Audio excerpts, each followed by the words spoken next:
నీ దేవుడైన యెహోవాను తెచ్చి నీవు దాన్ని స్వాధీనపరచు. ఆయన నీకు మేలు చేసి నీ పుత్రుల కంటే నిన్ను విస్తరింపజేయండి. దీవించి ఆశ్రయించుగా. అమ్మేనా అమ్మేనా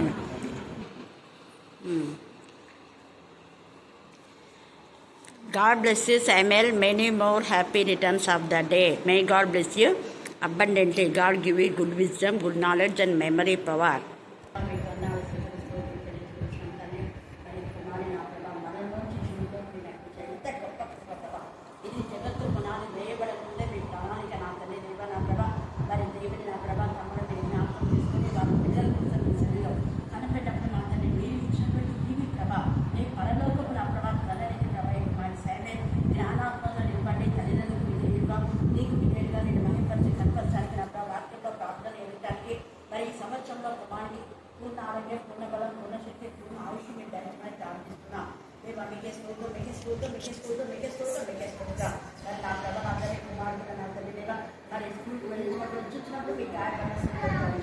డైలీ కాలేజీలో కూడా మీ సంతాలు వస్తున్నాయి ప్రార్థిస్తున్నాం. వారి పంట పొలం మీరు ఆశ్రయించండి. తోట దేవై కుమారు యొక్క నా ప్రభావం వాళ్ళు చేశాను మా ప్రభావం మీరు ఆశ్రయించండి. కుమారు బట్టి వారి వంశంలో మీరు వర్ధించండి ప్రార్థిస్తున్నాం. అలాగనే వివరాలు ఎమ్మెల్యే మన పక్కన కూడా మీరు ఉండి మా అందరి మీద నెమ్మది సమాధానం సాధన తండ్రి లేపరచండి. మమ్మల్ని మాత్రం విచిత్రంగా సమర్పిస్తున్నాం. మరొకసారి వారి పొలంలో మీరు రక్తంలో చూపించిన అంతమే ఇతరుల కంటే ఎక్కువగా నా ప్రభావం ఏమిది నా తల్లి దేవ మన పనులు కూడా మేము నెగ్గిస్తున్నాం. ప్రార్థిస్తున్నాం తండ్రి. అమ్మే అమ్మే స్తోత్రం స్తోత్రం స్తోత్రం. మహాగరుడ మహోన్నతుడ సర్వశక్తుల మీద ఆశ్రయమైన దేవ, ఈ పరిశుద్ధమైన భాగంలోకి లెక్కలేని వందనములు స్థితులు స్తోత్రములు తండ్రి. అయ్యా, ఈ సమయం చూడలేక ఎంతో మంది గతించిపోయి ఉండవచ్చు, కానీ వారికంటే మేము గొప్పవారం కాదు. కానీ మీ ఉచితమైన కృప చొప్పున ప్రేమ చొప్పున మమ్మల్ని సజీవులుగా ఉంచినందుకు లెక్కలేని వందనములు తండ్రి.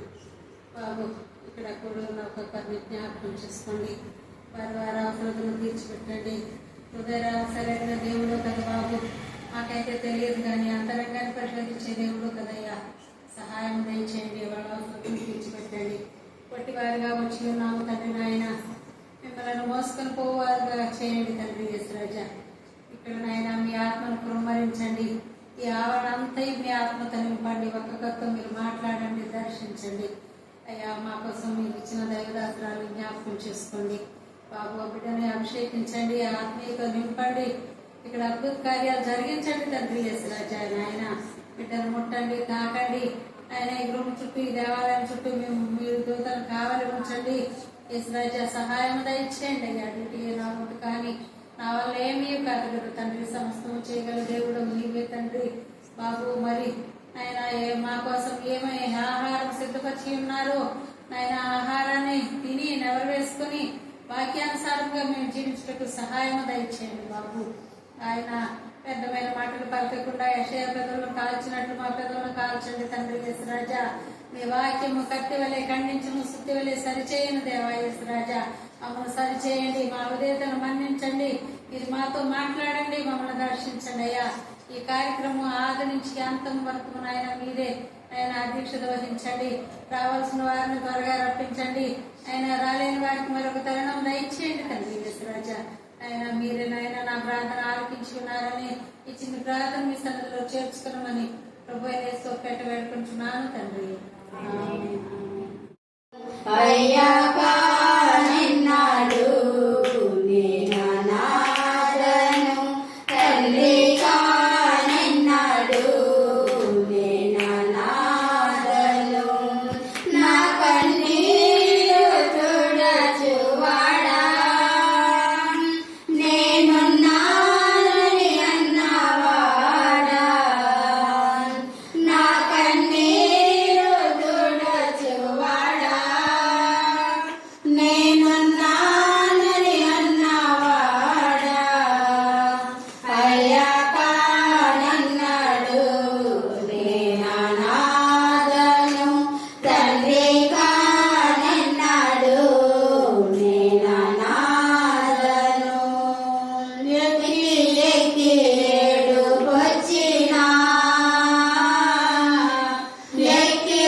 వారి స్కూల్కి తీసుకుని ఉండగా దేవా మీ నామం మీ రక్తం పెట్టి అనేక మందికి నా ప్రభా మరి వారికి ఇస్తున్నటువంటి వెహికల్ బట్టి వాహనాలను బట్టి మేము స్తుతిస్తున్నాం దేవా. కొత్తగా తీసుకున్న వాహనంలో మీ నామం మీ రక్తం ప్రవహించును గాక దేవా. అలాగే కొత్తగా నూతనంగా గృహ ప్రవేశం చేయబోయే బిడ్డలు కూడా మీ జ్ఞానం వివేకం దయచేసి గాక.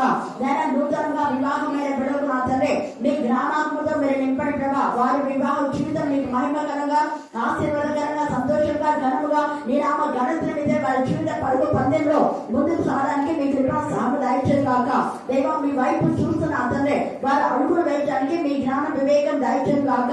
అలాగే నా ప్రభ నా తండ్రి ఈ యొక్క నా ప్రభ నా తండ్రి ఆదివారం మొదలుకొని వచ్చే ఆదివారం వరకు కూడా అనేక యొక్క కుటుంబాల్లో మీరు మేలు చేయబోతున్నందుకు మేము స్తుతిస్తున్నాం దేవా. ఎంగేజ్మెంట్ కార్యక్రమంలో కానివ్వండి, వివాహ కార్యక్రమంలో దేవా, హౌస్ డెడికేషన్ లో మా తండ్రి దేవా మరి జన్మదిన యొక్క మా ప్రభ నా తండ్రి మరి ఆ యొక్క దినాల్లో కూడా మీరు కృప దయచేసిన తండ్రి స్తోత్రం. మీరు చేసిన మేలకు ఉపకారం బట్టి మేము స్తుతిస్తున్నాం. నమ్మదగిన దేవా మా తండ్రి అరుణ జీవితం నా తండ్రి మరిగా సంవత్సరం ఇవ్వడమే కాకుండా ఈ యొక్క నూతన సంవత్సరంలో నా జీవితం మీరు సెట్ చేయబోతున్నారు. 14వ తేదీ ఎంగేజ్మెంట్ ప్రభావ దేవా నీకు మహిమకరంగా ఆశ్చర్యంగా ఘనముగా మర్యాదగా మీరు జరిగించండి. తండ్రి లేని బిడ్డ అందుకు మీరు తండ్రిగా ఉన్నారు. ఎంత గొప్ప దేవుడు ప్రభా దేవా. ఈ లోకం తండ్రి కంటే శ్రేష్టమైన తండ్రి నేనున్నానని దేవా మరి తండ్రి మీ రాజ్యంలో చేర్చబడినప్పటికీ ఆ చింత దిగులు మీరు తొలగించి ఆ గాయాన్ని మాత్రమే దేవా నీకు వందనాలు స్తోత్రం చెల్లించుకుంటున్నాం. అలాగే ఎంతమంది నేను మృతులైన కుటుంబాలకు నేను ఓదార్చున్న దేవా మీకే స్తోత్రం మీకే స్తోత్రం మీకే స్తోత్రం మీకే స్తోత్రం. నేనే మిమ్మల్ని ఓదార్చుమని మీరు సెలవించారు. మానవుల యొక్క ఓదార్పుని ప్రయోజనం తండ్రి దేవా. ఇప్పుడు చెప్పిన వాక్యమన్నీ కూడా నా తండ్రి బిడ్డల జీవితాలు వారి కుటుంబాల్లో ఫలించుగాక, వారి కుటుంబంలో ఐక్యత ఏర్పాటు చేయుగాక దేవా. పరిశుద్ధమైన మీ యొక్క ఆత్మ సంచారం వారి కుటుంబంలో మా తండ్రి దేవా ప్రవాహం వలె నా తండ్రి ప్రవహించడానికి మీ కృపా సహాయం దయచేయుగాక. అనేక మంది ఆడవాళ్ళు ఏంటి చెప్పండి, మళ్ళీ చెప్పాలి ఈ శుభకరమైన ఆడవాళ్ళు దేవుడు మన జీవితంలో ప్రవేశపెట్టాలి. ఆ శుభకరమైన ఆనవాళ్ళు ఎప్పుడు జరుగుతుంది, ఎవరికి జరుగుతుంది, ఎలా జరుగుతుంది అని మనం ధ్యానం చేసుకుంటే అదే ఈ యొక్క కంటిన్యూషన్ అన్నమాట. 86 చివరి యొక్క వచనానికి 87వ ఆ యొక్క కీర్తన దానికి అనుబంధంగా ఉంటుందన్నమాట. ఇక్కడ ఏంటా శుభము అంటే ఆయన పట్టణపు పునాది ఎక్కడ వేయబడిందంట, పరిశుద్ధ పర్వతం మీద వేయబడి ఉన్నది. ఈ యొక్క సమయంలో మనం జ్ఞాపకం చేసుకోవాల మన పునాది పరిశుద్ధంగా ఉందా లేదా. పునాది పరిశుద్ధంగా ఉండాలంటే ఎప్పటి నుంచి మనం పరిశుద్ధంగా ఉండాలి, త్వరగా పునాది పరిశుద్ధంగా ఉండాలి అంటే ఎప్పటి నుంచి పరిశుద్ధంగా ఉండాలి. పునాది వేయక ముందు అంటే పునాది పరిశుద్ధంగా వేస్తారు. పరిశుద్ధంగా ఎప్పుడు వేస్తారు పునాది, పరిశుద్ధమైన పునాది వేస్తారు. ఆ పునాది ఏంటి అంటున్నాయి, ఎప్పుడు వేస్తారు పునాది చెప్పాలి. ఇక్కడ మనమంతా దేవుని ఆలయం కదా, దేవుడు ఆలయంలో మనమంతా కూడా పునాది రాలే. హల్లెలూయా హల్లెలూయా అంటే బాల్య వయసులో ఉండే నీకు పునాది పడాలి. దేని పునాది, పరిశుద్ధమైన పునాది. ఎందుకంటే మనం ఒక్కొక్కరు మీరు దేవుని ఆలయమై ఉన్నారని మీరు ఎరగరా అన్నారా కదా. మనము దేవుని ఆలయమైనప్పుడు మన యొక్క పునాది ఎప్పటి నుంచి పరిశుద్ధంగా ఉండాలంటే ఎప్పటి నుంచి, చిన్న వయసులో ఉగ్గు పాలతో. హల్లెలూయా హల్లెలూయా ఉగ్గు పాలతో మన యొక్క పునాది పరిశుద్ధమైందైతే బాలుడు తన నడవలసిన తోవలు వారికి నేర్పుము, వాడు పెద్దవాడైనా కూడా దాని నుంచి ఏం చేయడు, అందరు ఏంటి వేస్తారా, తొలగిపోయి. ఇందాక సామెత చక్కగా అయిపోయింది. దేవునికి మహిమకరమైన విధానంలో మన పిల్లలు పెంచితే పిల్లలు అబద్ధాలు చెప్పారు. ఒక్కసారి చెప్పినంటే వాళ్ళకి గద్దిస్తే ఇది అబద్ధం అంటే చెప్పరు. పదే చెప్తున్నారంటే తల్లిదండ్రులు అబద్ధాలు ఆడుతున్నందుకు వాళ్ళు కూడా అబద్ధాలు ఆడతారు. ఒక్కసారి తప్పు చేస్తే వాడికి గట్టిగా బెత్తము వాడని కుమారుడు చెడిపోవును అని ఉంది. బెత్తం వాడని కుమారుడు తన యొక్క కుమారుడికి ఆ తల్లి కానీ ఆ తండ్రి కానీ విరోధి అంట. తేటగా రాయబడింది వాక్యంలో. అంటే ఎవరైతే బాల్య వయసులోనే తన పిల్లలకు పరిశుద్ధమైన జీవితాన్ని మంచి ప్రవర్తన నేర్పిస్తారో అది పరిశుద్ధమైన పునాది. ఒకటి, ఈ పరిశుద్ధమైన పునాదిలో వేయబడిన వాళ్ళు పెద్దలకు కూడా పరిశుద్ధంగా ఉన్నారు. ఎవరైనా వాళ్ళు చెప్పండి. చిన్నప్పుడు పునాది వేశారు. ఆ పునాది రాళ్ళు ఎవరు అంటే ఈ వాక్యమే. పునాది రాళ్ళు ఎవరు? వాక్యమే. వాక్యము ద్వారా మనం కట్టబడతాం. మన శరీరంలో అన్ని కూడా వాక్యం అనే పునాది రాళ్ళు ఉండాలి. వాక్యమైన పునాది రాళ్ళు ఉన్నప్పుడు మనం దేవునికి మహిమకరమైన పరిశుద్ధమైన మందిరముగా మనం కట్టబడతాం. మరి ఆ పునాది రాళ్లను చిన్నప్పటి నుంచే రాళ్లతో కట్టినటువంటి తల్లులు ఉన్నారు. ఎవరు వాళ్ళు? అన్న ఇంతమంది ఇంత ఇదిగా టక్కగా చెప్పాలా. తల్లి మరియా కదా, తర్వాత ఎకెబేది ఉంది కదా, యునైకే లోని ఉంది కదా, తర్వాత రూపు తల్లి నాకును తల్లి అన్నాడు కదా. ఎవరు? రూపు తల్లి నాకును తల్లి. ఎవరన్నారు? పౌలు. చూడండి, పౌలు అన్నాడు నాకు ఆమె తల్లి లాంటిది అని చెప్పాడు. ఇలాగ అనేకమంది దెబోరా ఇశ్రాయేలులకే తల్లి అన్నాడు. దెబోరా ఎవరికి తల్లి? ఇశ్రాయేలులకే. అంటే ఇశ్రాయేలులందరూ ఆమెలో జన్మించారు. తల్లి అంటే అనేకులకు జన్మనిచ్చినటువంటిది. ఇంకొక మాట చెప్పాలంటే ఆత్మ సంబంధమైన జన్మ ఇచ్చినటువంటి తల్లి అని అక్కడ అర్థం. హల్లెలూయా, హల్లెలూయా. ఇంకా పిల్లలు ఉన్నారంటే సరిపోదు. పిల్లలు పంది పిల్లలుగా, కుక్క పిల్లలుగా, దున్నపోతు పిల్లలుగా పెంచడం పిల్లలుగా. పిల్లలు ఉన్నా ఒకటే, ఆ పిల్లలు చచ్చిపోయినా కూడా ఒకటే అని వాక్యంలో ఉండే. వాక్యంలో 100 మంది పిల్లలను కని సరైన రీతిలో వాడు సమాధి చేయబడకపోతే వానికంటే పిల్లలు లేనుంటే వేరు ఉంది. ఉందా వాక్యంలో? గొడ్రాల పిల్లలు కనందానా జయగీతం ఎత్తుము అనండి. అంటే దాని అర్థమైంది, నువ్వు కనకపోయినా ఆత్మ సంబంధం పిల్లలు నీకున్నారు. అది అక్కడ ఆత్మ సంబంధమైన సంతతి లేకపోతే నువ్వు పిల్లల్లో కూడా గొడ్రాలే. తేటల వాక్యంలో పరిశుద్ధాత్మదేవుడు మాట్లాడుతున్నారు. పరిశుద్ధమైన పునాది అంటే మన పిల్లలకు బాల్యంలో నుంచే ఉగ్గు పాలతో పరిశుద్ధమైన ఈ వాక్యంతో వాళ్ళని పెంచి పెద్ద చేసినప్పుడు వాళ్ళ యొక్క జీవితం లేదా వాళ్ళ యొక్క శరీరం లేదా వాళ్ళ దేహము దేవునికి పరిశుద్ధమైన మందిరంగా కట్టబడుతుంది. అలాగా పరిశుద్ధంగా ఉన్న వాళ్ళకు ఎప్పుడు శుభకరమైన ఆనవాళ్ళు జరుగుతాయి. మోషే ఉగ్గు పాలతో పరిశుద్ధతలో వాక్యంలో పెంచబడినాడు కాబట్టి ఎన్ని ఆటంకములు వచ్చినా కూడా ఫరో 10 సార్లు మోసం చేశాడు, 10 సార్లు మొంగాడు. ఇంకా చివరిగా ఇంకొకటి 11 కూడా ఎన్నిసార్లు పోండి అంటాడు, మళ్ళీ వద్దంటాడు, పోండి అంటాడు, వద్దంటాడు. చాలాసార్లు రమ్మని మోషన్ పిలిపించండి నేను ఇంకా పొమ్మని చెప్తాను అంటాడు, మళ్ళా ఎస్కేప్ అవుతుంటాడు. ఇలాగా ఎన్నిసార్లు బాధ పెట్టాడు మోషన్. అన్ని సార్లలో శుభకరమైన ఆనవాళ్ళు వచ్చింది. హల్లెలూయా, హల్లెలూయా, హల్లెలూయా. అందుకే మనం కూడా చాలా సార్లు ఎప్పుడు పండగలప్పుడు కానీ ముఖ్యంగా న్యూ ఇయర్ అప్పుడు శుభమని చెప్తుంటాం కదా. గుడ్ ఫ్రైడే అంటే కూడా శుభమే. ఎందుకు గుడ్ ఫ్రైడే శుభము అంటే యేసయ్య చనిపోయి తిరిగి లేచినందువలన మరణంలో మృంగివేశాడు కాబట్టి మనం నిత్య జీవితం అనేది మనకు ఉంది అని అదే శుభం. నిత్య జీవితం లేని వాళ్ళకు అశుభమే. అయితే నిత్య జీవితంలో ఎవరుంటారు? పరిశుద్ధులు ఉంటారు. నిత్య జీవితంలో ఎవరుంటారు? భక్తిహీనులు ఉంటారు. అందుకే భక్తిహీనులు పరిశుద్ధులైనటువంటి మీ బిడ్డలకు, పరిశుద్ధులైన మన పిల్లలకు వాళ్ళు హాని చేయాలని చూస్తే వాళ్ళ రాజదండం దేవుడు విడగొట్టేస్తాడు. భక్తిహీనుల రాజదండం నీతిమంతుల మీద ఏం చేయదు, పని చేయదు. వాళ్ళు నోటికి వచ్చే వాగుతారు అంతే. వాగినంత వరకు ఆ వాగులన్నీ వాళ్ళ ఇంటి పైన 100 పాపం శాపమై వస్తుంది. అలాగే దేవుని పిల్లలకు 100 బ్లెస్సింగ్స్ దేవుడు ఇస్తారు. శుభకరమైన ఆనవాళ్ళు. ఇక్కడ వాళ్ళు ఎంతమంది ఎగ్జామ్ రాస్తున్నారు, వాళ్ళు మీ కష్టములకు 100 ఫలితం. అది పొలం పని కానివ్వండి, ఉద్యోగం కానివ్వండి, స్టడీస్ కానివ్వండి, మీరు రాసిన ఎగ్జామ్ ఏదైనా కూడా మీ కష్టార్జితంలో దేవుడు ఫలింపచేస్తాడు 100. అలాగే మనం చూసినట్లయితే నిజంగా ఎంత చక్కగా 134 దేవుడి యొక్క పిల్లలు ఎప్పుడు ఆత్మతో అనేకుల కోసం ప్రార్థన చేస్తుంది. వ్యక్తిగతంగా వాళ్ళతో చేయాలి. ఇన్ ద సేమ్ వే యెహోవా సేవకులారా, చూడండి 134 యెహోవా సేవకులారా యెహోవా మందిరంలో రాత్రి నిలిచింది వాడవారా. మరి ఇప్పుడు సేవకులు యెహోవా మందిరంలో రాత్రి నిల్చున్నారా? ప్రశ్న వేసుకోవాలి. ఎప్పుడో ఒకసారి శుక్రవారం రోజు రాత్రి అంటే అది కూడా అమ్మటికే, అది కూడా సగం నిద్ర అయింది. రాత్రి అంటే ఒకవేళ నువ్వు సంఘంలో నిలవకపోయినా నీ హృదయము రాత్రి మగల ఆత్మల కోసమే మెలుగువ కలిగి ఉండాలి. మెలుగువ కలిగిన జీవితం. అర్ధరాత్రి వేళ నేను మేల్కొని వాడనంటాను. 119వ కీర్తనలో మనం యెహోవా నీవే నా స్వాస్థ్యం అనే దాంట్లో అది మనం చూసుకున్నాం. అర్ధరాత్రి వేళ నేను మేల్కొని వాడు.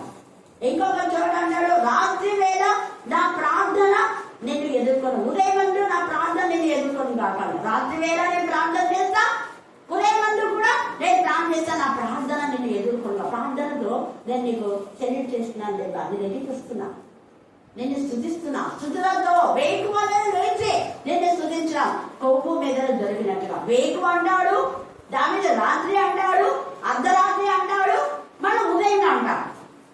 అందుకే 7 మార్లు స్తుతించాడు, 3 మార్లు ప్రార్థించాడు. అంటే ఇక్కడ అందుకే ఎల్లప్పుడూ నేను నా ప్రభుని చూస్తున్నా. అంటే ఆయన నిద్రపోతున్నాడే కానీ ఆయన మనసు ఏమైందంట, మెలుకొని. దైవజనుల మనసు మెలుకో కలిగి ఉండాలి. పరమగీతంలో 2వ అధ్యాయం 5వ వచనంలో, నేను నిద్రించింది కానీ నా మనసు మేల్కొని ఉండాలి.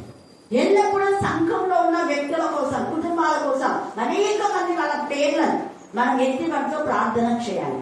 ఒక్కరు ఇద్దరి కోసం కాదు, అనేక మంది, ఒక్కొక్కసారి కొంతమంది, ఒక్కొక్కసారి రోజు అంతమందిని చేయకపోయినా కూడా ఒకవేళ 30,000 మంది ఉన్నారనుకుందాం, రోజు వీలైతే మనం 200 మంది కూడా చేయొచ్చు. అలాగా సంవత్సరంలో 30,000 మందిని చేయొచ్చు. 30,000 మంది ఒకవేళ మనకు సంఘ సభ్యులు ఉన్నారు అంటే హల్లెలూయా, హల్లెలూయా. సేవకులారా అంటున్నాడు ఇక్కడ, రాత్రి వేళ నిల్చుండి వారాలా అంటున్నారు. రాత్రి నీ సంఘ పిల్లలకు ఎప్పుడు ఏ ఆటంకం వస్తుందో అని ప్రార్థనలో ఉన్నారు. అర్ధరాత్రి మెలకొస్తే ఈ అర్ధరాత్రి వేళ నా పిల్లలు మంచిగా నిద్రపోతున్నారా లేదా నీకు వందాలి. నిద్రపోని పిల్లలకు మీరు నిద్ర దయచేయండి ప్రభా. ఈ రాత్రి వేళ నా పిల్లలు ఎక్కడ చెడు ఆలోచనలో ఉన్నారో ఆ జిగటగల భూమిలో నుంచి పొడవాల్చాయి.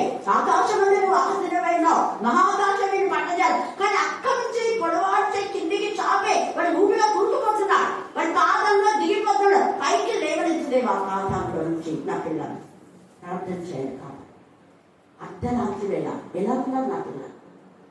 వేకువ చాలా లేకపోతున్నారేమో, ప్రయాణం పడలిక ద్వారా, పనుల భారం ద్వారా వాళ్ళకు బాడీ పెంచిందని నాయన అని స్వస్థపడతాను. వెంటనే లేచి చక్కగా వాళ్ళ పనులు చేసుకోవడానికి శక్తి దయచేయనా. వేకుచాను నేను స్థుతించడానికి మీకు దయచేయి. వాళ్ళు నేను ఆరాధించడం లేదు, లేస్తే వాళ్ళ పనులకు వెళ్తున్నారేమో క్షమించాలి. వాళ్ళ గుర్తు చేయండి కదా. నేను స్థుతించి ఈ వాక్యం ఒక్క మాటను గుర్తు చేసుకుని నీకు ప్రైజ్ లాగా చెప్పి వాళ్ళ పనులకు వేయడానికి వాళ్ళ జ్ఞానం దయచేయి. నా పిల్లలు ఈరోజు పనులకు పోతున్నారు, తిరిగి వచ్చే వరకు మీ దుర్గం తోడుగా ఉంచాలని మీరే అని చెప్పింది. వాళ్ళ పాదములు రాయి తగలకుండా ఎత్తుకుంటున్నావా, నా బిడ్డలు ఎత్తుకొని పోతున్నా. సరిగా నడవలేదేమో వాళ్ళకి నడక నేర్పించుతుంది, ఆత్మీయమైన నడక. ఇలాగా మనం చేయాలి. సేవకులైన వాడు, సేవకులు అంటే కేవలం రెవరెండ్ బిషప్లని కాదు, ఏ సేవ ప్రేమించే వాళ్ళందరూ దేవుని సేవకులే. హల్లెలూయా, హల్లెలూయా, హల్లెలూయా. యోహాను సువార్తలో తండ్రి అయిన దేవుడు పేతురుతో మాట్లాడి, నిజంగా ఏదైనా ప్రేమిస్తే ఆ ప్రేమకు నిదర్శనం ఏంటంటే నువ్వు ఆ యొక్క తండ్రి అయిన దేవుడి యొక్క గొర్రెలని, దేవుడు నీకు ఇచ్చిన పిల్లలు, వాళ్ళ అన్నదమ్ములు, అక్క చెల్లెలు, నీ పిల్లలు కానివ్వండి, సక్క పిల్లలు కానివ్వండి, ఎవరైనా నీకు ప్రార్థన చేయమని చెప్పిన వాళ్ళందరి కోసం నువ్వు భారము బాధ్యత కలిగి వాళ్ళకు వాక్యం ద్వారా గద్దించాలి, బుద్ధి చెప్పాలి, ప్రార్థన చేయాలి. 2 ఊరికే వాక్యం చెప్పి చేతులెత్తి రక్షణ పొందినారని, ఇంతమంది చేతులెత్తినారు, ఇంతమంది రక్షణ పొందినారని చెప్పడం కొట్టించి వెళ్ళిపోవడం కాదు. చనిపోయే వరకు ఎక్కడికి వెళ్ళాలి, ఆ ప్రాంతాలని గుర్తుపెట్టుకోవాలి. రోజు ఆ ప్రాంతాల కోసం గుర్తుపెట్టుకోవడం టకా వచ్చేస్తుంది. దర్శి దొరకొండ, గురువని, అద్దెకి, సంతమాలు, ఎరుగుంటారు, మార్కాపూర్, వినుకొండ, గుర్తి, గుంటగల్, మొగది, తోగుల, బనవసి, కైరవాడ, నంద్యాల, ఆదోని, ఆలు, తిరుపతి, మురవని, చెంకొండ, చిన్నపల్లి, పల్లి, కోర్మూరు, జులకల్, పూర్గితి, కోరకల్, గూడూరు, బెలగల్, గుర్రేవల, తర్వాత కొత్తకోట, వెంకట, ఆత్మకూర్, తర్వాత కోయంబత్తూరు, సిరివాణి, చెన్నై, ముంబైలో అనేక ప్రాంతములు, అలాగనే చెన్నైలో అనేక ప్రాంతములు, అలాగనే రాజస్థాన్లో అనేక ప్రాంతములు, వెళ్ళిన ప్రాంతములు, ఇలాగా టక చెప్పేసారు మనం దర్శించిన ప్రాంతం. దేవుడు గుర్తు పెట్టుకుని ఆ ప్రాంతం ఆయన ఆస్వాదిస్తారు. హల్లెలూయా, హల్లెలూయా. తండ్రి అయిన దేవుడికి అవన్నీ గుర్తున్నాయి కాబట్టి ఒక్కొక్కరి పేరు వరుసగా పేరు 8 పేర్లు రాస్తున్నారు కదా. అనాలి కదా, మత్తయి సువార్తలో ఉన్న పేర్లు 8 పేర్లు టక దాన్ని రాస్తున్నారు. ఆత్మ ద్వారా చెప్తున్నాడు. ఇదిగో మీ తర్వాత వీళ్ళు క్రీస్తు వంశావళి తీసుకో రాసే ఎన్ని పేర్లు చెప్పాడు. తండ్రి అనే దేవుడు మన పేర్లన్నీ నామాక్షరంగా ఉంచుకున్నాడు ఆయన హృదయంలో. మరి ఆయన పేరు మనం నామాక్షరంగా ఉంచుకోకపోతే, ఆయన పిల్లల పేరు మన నామాక్షరంగా ఉంచుకోకపోతే, మాకు దర్శించిన పేర్లను మనం జ్ఞాపకం తీసుకోకపోతే, ఊరికే నేను అనేక పనులు తిరిగినా, 40 పనులు తిన్నా, 100 పనులు తిన్నా, ఆ 12 పేర్లు కూడా చెప్పకపోతే ఏం ప్రయోజనం? దేవుడు మనతో మాట్లాడుతున్నాడు ఈ మధ్యాహ్నం. పరిశుద్ధత అంటే వాక్యం. అందుకనే వాక్యంతో మన పిల్లలు పెంచాలి. అది పరిశుద్ధత. ఆ పరిశుద్ధత మనకుంటే ఖచ్చితంగా అన్ని శుభాలే. ఎవరెవరు పరిశుద్ధమైన పునాదిలో వేసుకున్నారు అంటే మనం చూస్తే అది మోషే కానివ్వండి, దావీదు కానివ్వండి, తర్వాత దానియేలు కానివ్వండి, యోసేపు కానివ్వండి, ఎస్తేరు కానివ్వండి, మొర్దెకై కానివ్వండి, ఇంకా యేసు శిష్యులు అందరూ పరిశుద్ధమైన పునాదుల్లో ఉండి వాళ్ళు పునాది వేస్తున్నారు. ఇప్పుడు పునాది రాలుగా భారతదేశానికి వచ్చాడు తోమా, యేసు ప్రభు యొక్క శిష్యుడు. ఇక్కడ పునాది వేశాడు భారతదేశం.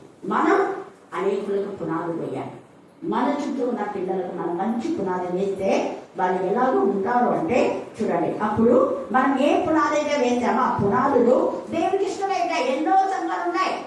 కానీ ఆ సంఘాల కంటే నువ్వనే దేవునికి ఇష్టంగా ఉంటావు. ఇలా ప్రత్యేకంగా చెప్పినాడు, యాకోబు నివాసులన్నింటికంటే సియోను గుమ్మములు యెహోవాకి ఏమిటంట ప్రియంగా. సంఘంలో అనేక ఉన్నారు కానీ దేవుడికి నువ్వే ఇష్టం. కొంతమంది పేరు చెప్పండి, నువ్వు నాకు ఇష్టం కాదు అంటావు. చూడు నా వాక్యం ఎంత బాగా చెప్తున్నావు తల్లి, నువ్వు చిన్న వయసులో ఎంత చక్కగా చెప్తున్నావు నాయన నువ్వు అని దేవుడు ఇష్టపడతావు. అందుకే అంటాడు, ఎంతో మంది ఉన్నారు వాక్యం చెప్తున్నారు, వాళ్ళకంత ఆశ వాక్యం చెప్తే ఊళ్ళో నేర్చుకుంటారు, చెప్పకపోయినా నేర్చుకొని వస్తున్నారు. చూడు నేనేం చెప్పలే, మాత్రమకు నేర్చుకుంటే రోజు మనకి చెప్పాలా, అసలు చెప్పలేదు నేర్చుకోండి. చిన్నారి జ్యోతి చూడండి, పిల్లలంతా కూడా బ్లెస్సింగ్ చిన్నపిల్లలకి చెప్తున్నారు నేర్చుకుంటామా. కానీ వాళ్ళని చూసి నేను 20 ఏళ్ళు అయినా చాలా మంది నేర్చుకుంటున్నారు. ఇప్పుడు చూడ పాప అన్నమ్మ ఎంత బాగా చెప్తుంది. 128 కీర్తన నిజంగా వాళ్ళ ఇంట్లో కలగట్టారు. ఆమె భర్త మన పిల్లలు సంతోషంగా ఉంటారు. హల్లెలూయా, హల్లెలూయా. సంతోషమైన కుటుంబానికి 128వ కీర్తన దర్శన. రుజుపత్ర బిడ్డలుగా ఉండాలి మన ప్రభు బిడ్డలు. రుజువు చేయాలి. అది ప్రభు బిడ్డలు రుజువుపరుస్తున్నామా లేదా? ఇక్కడ అదే అంటున్నాడు, నీ దేవుడికి ప్రియమైన కుటుంబంగా, ప్రియమైన కుమార్తెగా, కుమారులుగా నువ్వు ఉండాలి.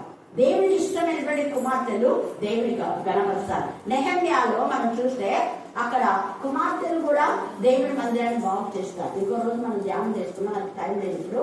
అక్కడ గుమ్మాలు ఉన్నాయి, మచ్చే గుమ్మము, గొర్రెల గుమ్మము, తర్వాత నీటి గుమ్మం అనేది, గాఢ గుమ్మం అనేది, పెంట గుమ్మం అనేది, ఇవన్నీ గుర్రాల గుమ్మం అని కూడా ఇవన్నీ ఉన్నాయి. గుర్రపు గుమ్మము. ఈ గుమ్మాలు ఒక్కొక్కటి మనకు జ్ఞానోదయం కలుగ చేయడం కోసమే అక్కడ ఆ గుమ్మాలకు ఆ పేర్లు పెట్టారు. పేర్లు పెట్టడానికి అంటే సంఘాలు అలాగే ఉన్నాయి అని. మరి మన సంఘం ఏలాగా ఉంది? మత్స్య సంఘంగా ఉందా? మత్స్య సంఘంగా ఉంటే చేపల్లో అన్ని చేపలు పవిత్రమైనవి కాదు. ఇక్కడ పరిశుద్ధమైన పునాది అన్నాడు. పచ్చనపు పునాది పరిశుద్ధమైనది, చేపలన్నీ పరిశుద్ధమైనవి కాదు. పొలుసులు రెక్కలు ఉన్నాయి కదా, పొలుసులు ఉండాలా, రెక్కలు. పొలుసులు రెక్కలు లేకపోతే అది పవిత్రమైనటువంటి చేప కాదు, అపవిత్రమైనది. నువ్వు పొలుసులు రెక్కలు కలిగి ఉండాలంటే ఆ యొక్క రెక్కలు వాక్యము, ప్రార్థన కలిగి ఉండాలి నీ జీవితంలో. నీ యొక్క దేహం అంతా వాక్యంలో శుద్ధులతో కవలై ఉండాలి. పొలుసులు ఉంటేనే చేపకు క్షేమం. ఆ పొలుసు లేకపోతే అది చస్తుంది. రెక్కలు కూడా రాలితే దానికి రెక్కలు కూడా ఉన్నాయి. ఈ సమయంలో ప్రార్థన, వాక్యం అనే రెక్కలు మనకుంటే మనం జీవిత పర్యంత వరకు పరిశుద్ధులమైంది. మనకి ఎప్పుడు శుభాలే జరుగుతున్నాయి. సైతాన్ని ఎన్ని కృతులు పెట్టినా డానియేలును ఓవర్కమ్ చేశారు. దావీదును ఎన్ని తల వెంట్రుకల కంటే ఎక్కువ శత్రువులు ఉన్నా కూడా అందరినీ ఓవర్కమ్ చేశారు. ఘనమైన విషయాన్ని పొందుకున్నాం. అలాగే ఎస్తేరు, మొర్దెకై, యోసేపు అన్నలందరూ కుటుంబంలో ఒక్కరు కూడా ప్రేమించలేదు. పాపం అందరూ చిన్నపుట్టేస్తారు. యోసేపు ఒంటరి వాడు. నేను అనాథను. ఎంత బాగుంది ఆ పాట, ఎంత అర్థంతో ఉంది. నేను అనాథను, దేవుడు అనుకున్నాను, మన అనాథనం కాదు. ఎంత చక్కగా యోసేపు అనాథం కాదు నేను అనుకున్నాడు. కాబట్టి దేవుడు అన్ని విషయాల్లో ఘనమైన విషయాలు, భయంకరమైన నింద, చెయ్యరాని నింద, ఎంత పరిశుద్ధుడు అంత నీచమైన నింద వేశాడు. కానీ నింద వేసింది, చిన్నపట్టబడింది. తర్వాత యోసేపుని దేవుడు ఎంతగానో ఆశీర్వదించాడు. హల్లెలూయా, హల్లెలూయా. నీ పైన లేనిపోని గుర్తుపెట్టుకోండి. నువ్వు అనుకుంటున్నాయేమో అనవసరంగా వస్తున్నాయని, కానీ అనవసరమైన అవి అవసరమైనదే నీ తప్పు సరిదిద్దుకో. తప్పును కవర్ చేయదు. అతిక్రమం దాచిపెట్టేవాడు ఎప్పుడు అతిక్రమం దాచిపెడితే అదే నీ ఎముకలకు కుళ్ళు. వాక్యంలో అది కూడా నీ ఎముకలకు అది కుళ్ళు. నీ సమృద్ధిని ఆధారం చేసుకోకూడదు. అది నీ ఎముకల కుళ్ళు. అంటే ఎప్పుడు ఎముకలు ఏదో ఒకటి బలహీనతో అలాగా ఉంటారన్నమాట, నీరసంగా అలాగా. దేవుడు తన బిడ్డల ఎముకలంతా బలి చేస్తాడు. యెషయా 50 మన ఎముకలను ఆయన బలి చేస్తాడు. నూతన శక్తిని ఇస్తాడు. తర్వాత దేవుడి పట్ల ఇప్పుడు ఏమన్నాడు? పరిశుద్ధమైన పునాది వేయబడింది. దేవుడికి ఇష్టమైన బిడ్డగా నువ్వు ఉన్నావు, ప్రేమైన బిడ్డగా నువ్వు ఉన్నావు, ప్రేమైన కుమారుడుగా ఉన్నావు. ఇప్పుడు అంటున్నాడు దేవుడి పట్టణమా అని నేను అంటున్నాను. అందించాను. హల్లెలూయా, హల్లెలూయా, హల్లెలూయా. నీ ఇంటి వాళ్ళు నేను మెచ్చుకోవడం కాదు, వేరే వాళ్ళంతా నేను మెచ్చుకుంటున్నాను. ఏమన్నారు? దేవుడి పట్టణమా, మనుషులు నిన్ను గురించి మిక్కిలి గొప్ప సంగతులు చెప్పుకోదు. మంచి విట్నెస్ ఉందా నీ గురించి? చెప్తున్నాను కదా, అక్క మగ గురించి కానీ ఎంతమంది గురించి నిజంగా దేవుడి మరి అఖిలు కానివ్వండి, ఇంకా మిగతా బిడ్డలు పవన్ వీళ్ళందరూ కూడా, చిన్న పవన్ కూడా ఆ యొక్క ఇప్పుడున్న జీవన్ అనే ఆత్మ ప్రభులోకి సజీవ వీళ్ళందరూ బాధపడతారు. చెప్పుకుంటారు ఈ బిడ్డలంతా నాకు మంచిగా నువ్వు చేశారు. జేమ్స్ కూడా చెప్పాడు, వీళ్ళందరూ కలిసి నన్ను దేవుడి దగ్గర నడిపించారు. అదొక మంచి సాక్షి. అనేక మంది అన్ని జనులు అక్కమ్మక్క నువ్వు ఎవరెవరు చెప్తారో వాళ్ళందరూ వచ్చి చెప్తుంటారు. మా ఇంటికి వచ్చింది అక్క, మా ఇంటికి ఇలా చేసింది. ఒక మంచి సాక్ష్యం. సాక్షి బిడ్డగా ఉన్నామా మనం? మన సాక్ష్యం ఏం లేదా వాళ్ళకి సరిగ్గా? మన బతుకులే సరిగా లేకపోతే మన సాక్ష్యం ఎలా ఉంటుంది?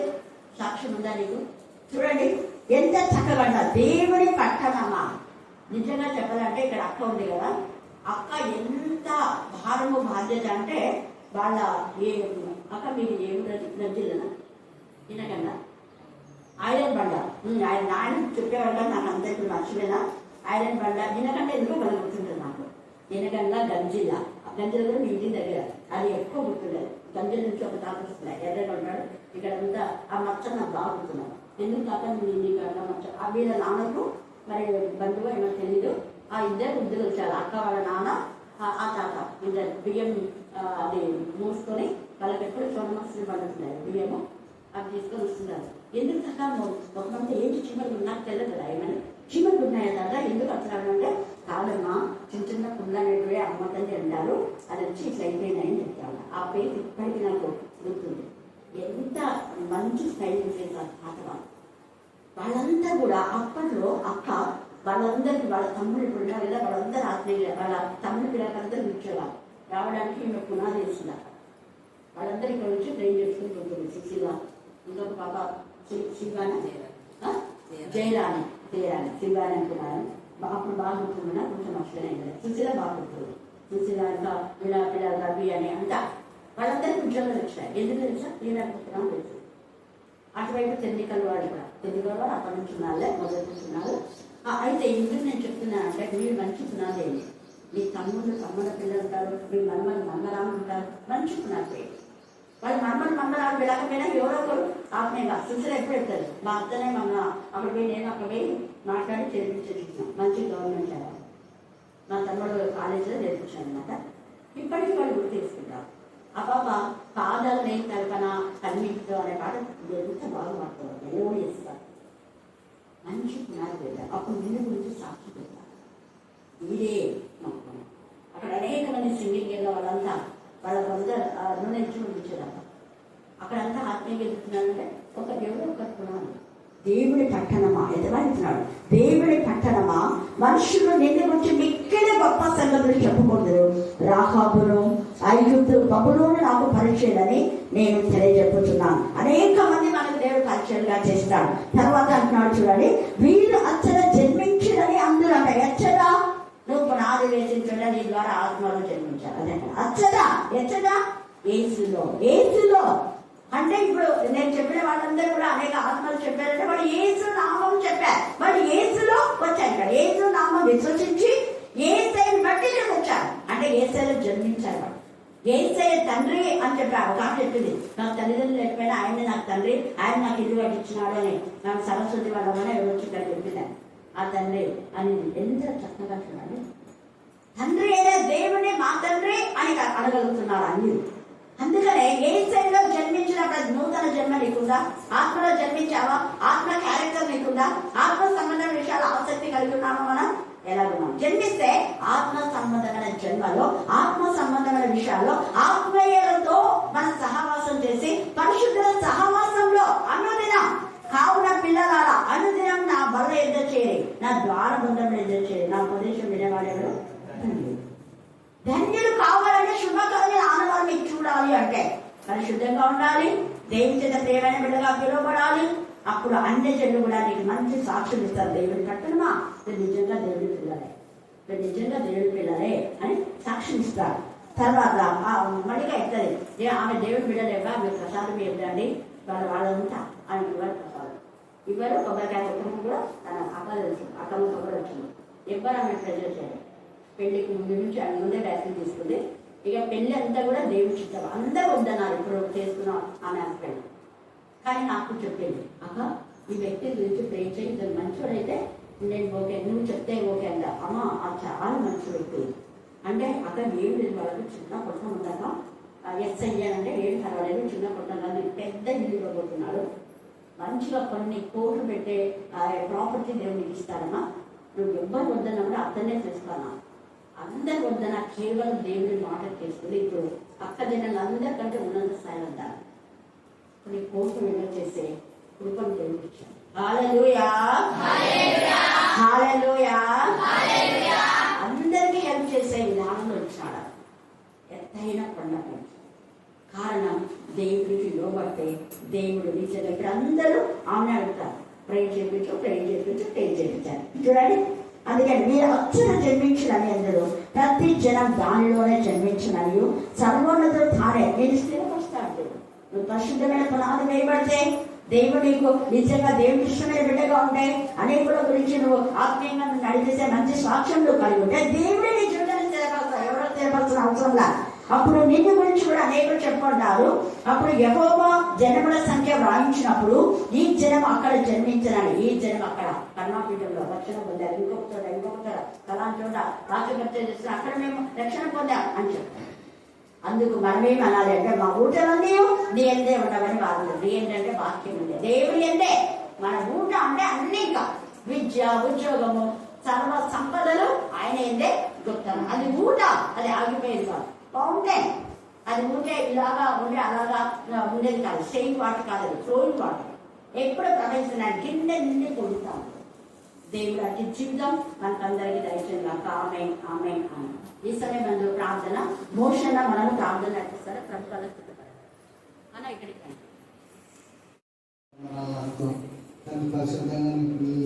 తండ్రి తెలుగు రాశారు తండ్రి, తండ్రి ప్రతి ఒక్కరు తండ్రి ప్రభావ కారణపీఠ నుండి తండ్రి ప్రభావ నాన్న తండ్రి వాళ్ళు అక్కడ విజయం సాధించుకుంటూ తండ్రి ప్రభావ తిరిగి కారణపీఠ నాకు వచ్చి సాక్షి చెప్పడం జీవించబాగా దేశీ ప్రభావ వందనాలైన సోసలతో కానీ స్టేబుల్ కూడా ప్రభావ ఎంతమంది రాశారో తండ్రి ప్రభావ ప్రతి బిడ్డ తండ్రి ప్రభావ మీ సన్నిధిలో తండ్రి నాన్న రాస్తున్న ప్రతి బిడ్డ కానీ తండ్రి ప్రభావ కారణపీఠ నుండి ప్రభావ నాన్న దేవదూతలు వచ్చారు తండ్రి ప్రభావ పరీక్ష రాస్తుంటే అవును తండ్రి ప్రభావ రీతిగా తండ్రి మళ్ళీ వచ్చి సాక్షించి బిడ్డలుగా జీవించే బాగా తెలిసి తండ్రి ప్రభావ తండ్రి ఏ కుటుంబాలలో ఏ సమస్యలను తండ్రి ప్రభావ నీకు మాత్రం తెలుసు తండ్రి ప్రభావ ప్రతి కుటుంబాన్ని చూసి తండ్రి అవును తండ్రి ప్రభావ కష్టాలు ఏమిటో వాళ్ళ బాధలు ఏమిటో తండ్రి నేను డబ్బు ఉన్నా ప్రభు శాంతి లేని కుటుంబాలు, నేను ఆస్తులు డబ్బులు ఉన్నా శాంతి లేని కుటుంబాలు ఎన్నో తండ్రి ప్రభావ నెమ్మది లేక తండ్రి ప్రభావ ప్రతి కుటుంబాన్ని ముట్టి స్వస్థపరిచేటి తండ్రి ప్రభావ నీవు తప్పనిసరి తండ్రి ప్రభావ అవును తండ్రి ప్రభావ నేను అక్క చెప్పిన వాక్యం తండ్రి ప్రభావ ప్రతి హృదయంలో ప్రభావ 30 100 ఫలించాలని తండ్రి నాన్న ఈ కర్నూలు జిల్లాగా తండ్రి ప్రభావ రాష్ట్రంలో తండ్రి ప్రభావ ఏ రాష్ట్రాల్లో కూడా ప్రభావ అక్క వాక్యం పోవాలని ఏ నామంలో అడుగుతున్నాం తండ్రి ప్రభావ అవును తండ్రి ప్రభావ నేను అవును తండ్రి వేరే దేశాలకు కూడా తండ్రి ప్రభావ అవును అక్కడ నుండి కూడా అక్కడికి తండ్రి ప్రభావ వాట్సాప్లో తండ్రి ప్రభావ అక్క ఇక్కడ నుండి ప్రార్థన చేస్తూ కూడా అక్కడ తండ్రి ప్రభావ అవును తండ్రి ప్రభావ నేను పడిపోయినప్పుడు కూడా అక్క ప్రార్థన చేసి ప్రభావ మీరు ఎత్తి గడుస్తారు. అవును తండ్రి నాకైతే ధ్యాస లేదు, నీకేం కదండి నేనకి సాయంత్రంతో లేస్తాడని చెప్పిందట అక్క. అదే రీతిలో తండ్రి ప్రభా నాన్న ఆ వ్యాధి తండ్రి ప్రభా అలాంటి వ్యాధి తండ్రి ప్రభా ఇంకొకరికి రాబోతుంది ప్రభా